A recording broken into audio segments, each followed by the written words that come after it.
It's just after 6:30, time to get you caught up on the big local stories of the day. The new payroll for the city's controversial rail project is about to get even fatter. Today, Mayor Kirk Caldwell introduced a top gun to help kickstart the city's transit development program. But that new hire comes before a crucial federal court hearing that could determine the project's future. KITV4's Andrew Pereira has the story, all new at 6.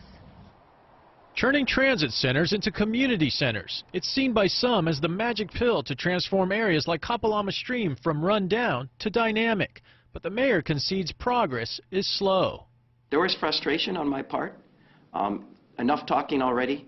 Let's start planning and then let's start implementing. We need to do it. Caldwell says Harrison Rue is the man to help get it done. Rue becomes administrator for the city's transit-oriented development program September 1st. I'm basically a neighborhood guy at my heart. We use transit as an excuse to make great neighborhoods.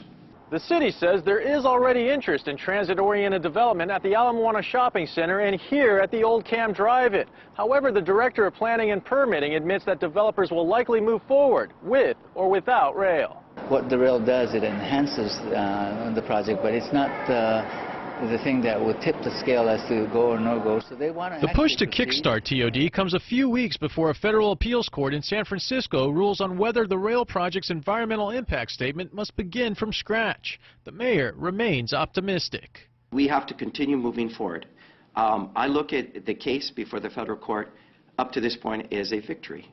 For the city, moving forward means creating individual TOD zones around 21 elevated rail stations. The zones are divided into major urban neighborhood, mixed-use village, and major destination or employment center. Anything we do, particularly in these TOD zones, is a chance to make it better. With the cost of county government exploding, the city is under tremendous pressure to increase revenue. One way to relieve that pressure is to build vertical, walkable communities.